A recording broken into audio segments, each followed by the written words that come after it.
What's up, Bill? I am back, and I'm here primarily to talk about a new lens, but I also want to point out over here, I've got, let me move this real quick. I've finally organized my cameras in a not completely insane way. I got these like display cases from an estate sale, and then Daisy put brackets on the back to stack them, and I got some legs on Amazon to get them up off the floor a little bit. Adjust that. Let's go this way just a little bit. Come on. Okay, so I got some legs on Amazon to get them up off the floor, and I got some LED strip lights, and I ran them inside. So I'm pretty proud of that. My previous organizational method for my cameras was to throw them into a pile on my desk, which was not really the best. I feel like this is better, and it looks cooler, and it makes me look like a collector and not just a degenerate purchaser of every camera I come across. So that's kind of cool. I'm also wearing Dayglow yellow glasses because I can't find mine, and this was the cheapest pair on Zenny or something, so I got that going for me. I'm very yellow today, so I don't know. Things are happening. But at any rate, I am here to talk about a lens that I recently purchased. It is the Viltrox 56 millimeter, which is roughly 85 full frame equivalent, f1.7 lens. And I guess I'm just gonna go ahead and go with like the spoiler. It's like way better than it should be for the money. It reminds me of a motel in Oklahoma. Stay with me. This is gonna make sense. So I used to drive back and forth between Memphis and LA a lot, and if you make a drive like that on a pretty regular basis, you start to have places that you like to stop. And I found one place in a little town outside of Oklahoma City called Weatherford, and they have a Best Western there, and it's like regular Best Western priced. You know, it was like basically I stopped there because it was a cheap place to stop when you're just driving and you're just going to go to sleep and then wake up the next day and continue driving, you know. But I stayed there, and for some reason, it was just way better than it had to be. Like, nobody really expects all that much from a roadside motel, nor do they really demand that much of a roadside hotel.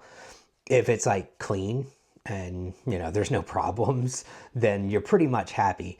But this one like was just above and beyond clean, like always. And they had like much nicer furniture than most Best Westerns. And like even like the bath products in the bathroom, like the shower stuff, the soap, the shampoo, like everything was like really high end. And it was like $70 a night or something. So it was my favorite because it was like just way better than it had to be. That's exactly the story with this lens. I paid $139 for this lens. It's a $139 autofocus portrait lens from a reasonably well-known company. It doesn't even have to be that good, honestly. Like if it was just passable, you'd be like, yeah, that's totally fine for what it costs, but it's actually really good. It's not perfect, but it's really, really good. So I guess I should describe the physical attributes of this lens first. It is both the shortest and the smallest diameter lens I own. I believe it is 171 grams, and it is 2.2 or so inches long. I like mixing up my measurement units between standard and metric so that everyone is equally pissed off about it. So there you go, 171 grams, 2.2 inches. You convert it. But it's a small lens. As you can see on my XS20, it makes for a pretty compact little package. It's an f1.7 lens, which is kind of odd because most lenses will either be like 1.4 or 1.8 or 2.0. So it's a kind of an in-between. I think that's like a third stop down from 1.8. But whatever, I'll take the extra light.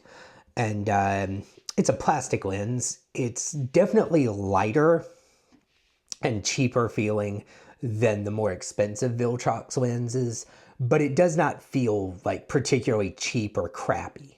You know, it feels like high quality plastic, if that makes any sense. I know that's kind of like a an oxymoron to say that it's nice plastic, but it is. Like, it feels sturdy. It has no aperture ring, which is either going to matter to you a lot or not at all. To me, it matters not at all because I'm a godless heathen who uses the front command dial for aperture anyway, even on my lenses and cameras that do have an aperture ring.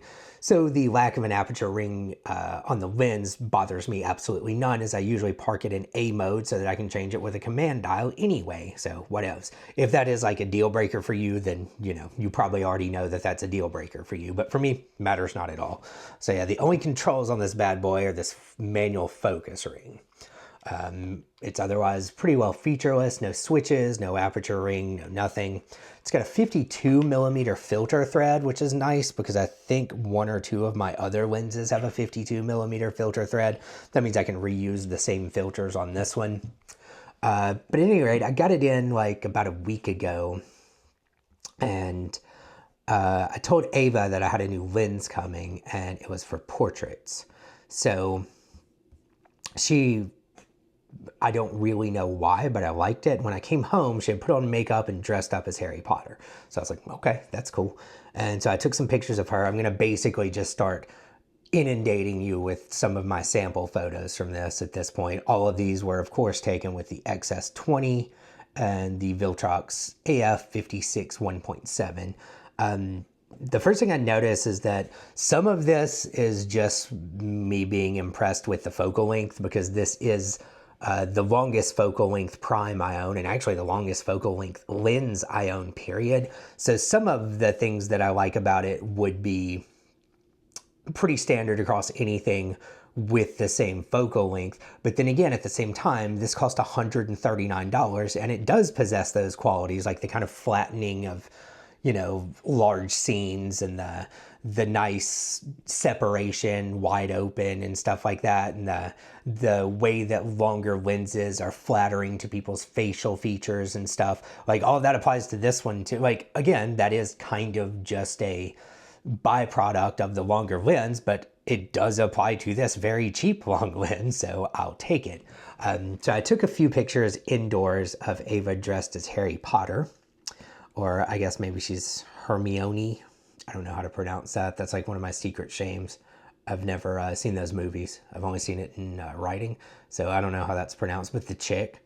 And it looks pretty good. It's very sharp. That's one of the things that makes this lens like kind of better than it should be, is like, it really didn't have to be super tack sharp corner to corner, but it is. Like, everybody would have been fine with it being like kind of mid in terms of sharpness, because it's a very cheap, very compact, very lightweight portrait lens. But no, it's super sharp. I usually use a diffusion filter. I've got a black Pro Mist 1/8, and then on my X100 I've got my very favorite one, the Cinesoft Subtle. But I did not for any of these photos, because I wanted to show you what the lens looks like, just the lens by itself, but I'll probably be putting a Cinesoft Subtle on it. But yeah, so it's sharp, color rendition is good, detail is good, the bokeh looks good, like everything about it's just pretty good. So that was my first thing, was indoors with some Harry Potter things going on. And then I was grilling some fish that day.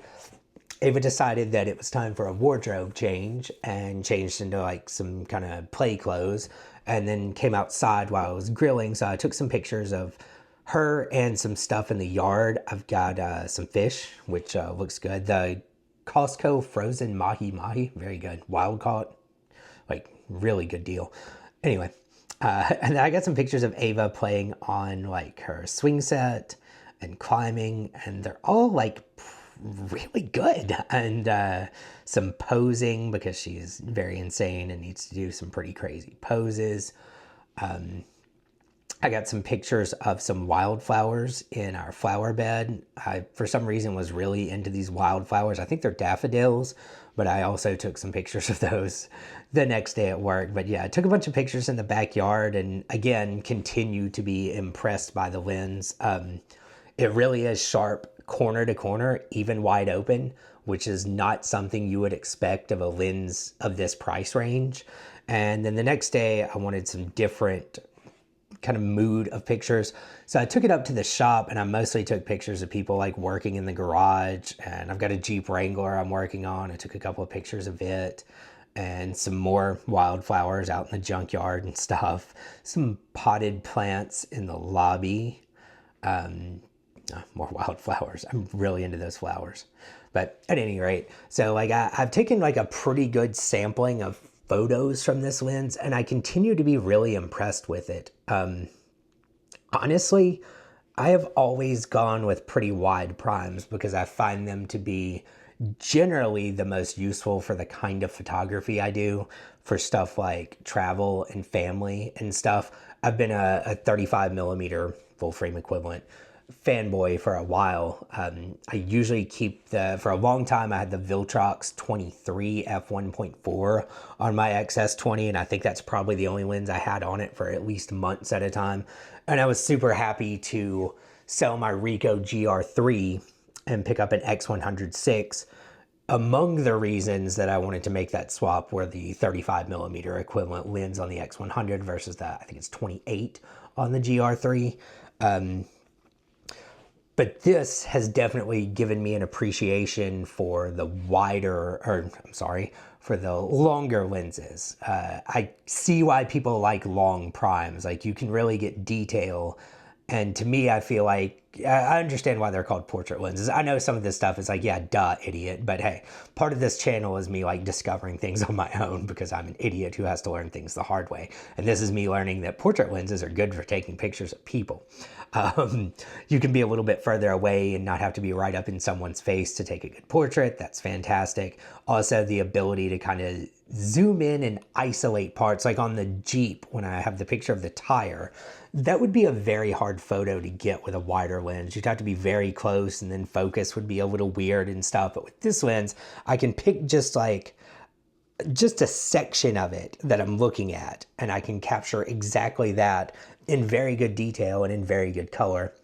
And I'm realizing the value in that.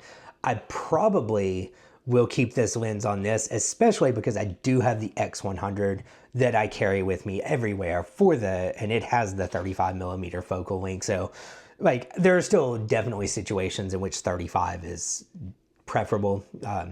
I really like it for going out to dinner. If you're sitting across the table from somebody, it's perfect to pick up like the background, the setting, and the person. Kind of gives you more context for it. But I think I am going to keep this on the XS20 for at least a little while and start thinking about those, like just kind of cherry picking little things that you see, and you can capture a good picture of that. So yeah, overall, really, really impressed with this lens. If you want to look at the photos a little bit closer, you can go to my website, which I will link in the description. And I've got all of these because, I mean, just as a result of how many photos I'm trying to show in one video, I can only keep them on the screen for a few seconds. If you want to like really zoom in and pixel peep, you can check them out on my website. And I really, for this lens, I highly recommend that you do, because you can really zoom in and see what I'm talking about when I say that it's very sharp, like corner to corner. It's not perfect though. It does have some things that I didn't care for. The autofocus is noticeably slower than pretty much every other lens I own, to be completely honest. The Fuji XS20 on the newest firmware actually has some pretty good autofocus, and this lens is just not great, honestly. It's just a little bit slower. Like, when I did the original test of this camera, I had the Viltrox 23 f1. I have a fruit fly circling my head. I had the Viltrox 23 f1.4 on it, and I did a little segment of Ava bouncing on one of those like bouncy ball things that you sit on and bounce, and it just stuck to her eye even though she was bouncing wildly around. This will absolutely not do that. She was swinging on the swing set, and I was trying to get a picture of her swinging. I can usually kind of wait until she's all the way forward and like hold the camera on her and start tracking focus, and it'll go to her eye, and then when she gets all the way forward, I can take a picture. On every other lens I own, this one had a much lower success rate, a much lower hit rate on that than any of my other lenses. But at the same time, it kind of doesn't matter because no one would really use this lens for that kind of thing. Like you wouldn't pick an 85 millimeter full frame equivalent lens to take pictures of your kid running around. Usually you'd want something wider. And the thing that this lens is really for, like portraiture and like street photography, if someone's standing on the street or even walking normally, totally fine for that. Like the autofocus is totally sufficient for that use case. So I think I understand why they would make that trade-off is I guess what I'm getting to, but it is something to be aware of. If you have some kind of use case where you want a long prime and you want to be tracking something that's moving rapidly, I would not suggest this one. I would go with their 56 1.4 or the Fuji 56 1.4 or the Viltrox 75 1.2 Pro or the Sigma. What is Sigma's? I think it's a 50. I'm not sure. Whatever. But I would go with another lens if you're trying to shoot a lot of photos of some rapidly moving objects and you need really, really good autofocus that's very sticky, because this is not it. The other thing I noticed is the minimum focal distance. You will not be using this for macros. The minimum focusing distance, it says like 22 inches. It feels more like about 2 feet or a little more. It's noticeable. You're not going to take a picture of an object that's on your desk unless you stand up. You know, at least I'm not very tall, but you got to be a good like couple of feet away to take pictures of stuff. Again, not really an issue. You wouldn't really take portraits of someone from 18 inches away because it would be like just half their face. So I could get it. And again, I get why they made that trade-off, but it's definitely something to be aware of because that trade-off is absolutely present in this lens. Other than that, and for what it's for, and especially for the price, like some of those things might be like, I don't know if it was a $250 lens or a $300 lens, but $139, even if it's only really good for portraits of, you know, like, it's just still worth it to me. I don't know. I was like just really impressed with how good the image quality, the color rendition, the sharpness, just everything is on a lens that is this cheap. Like that's quite an achievement to me. So I don't know. I think you guys should check it out. It's especially if you don't have anything in this focal length.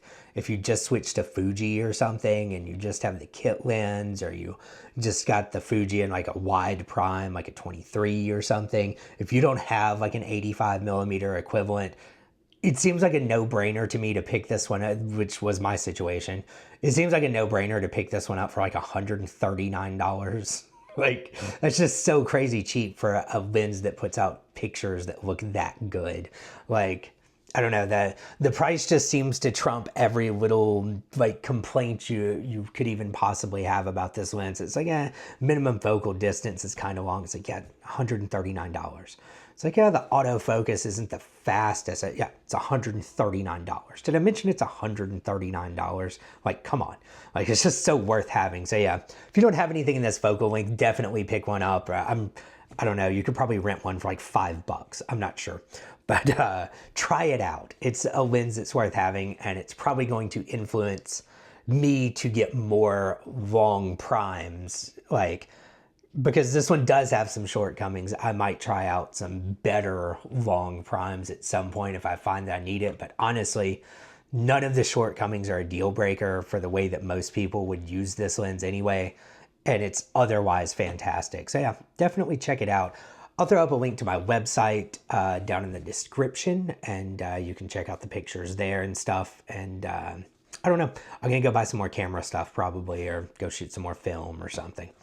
Later.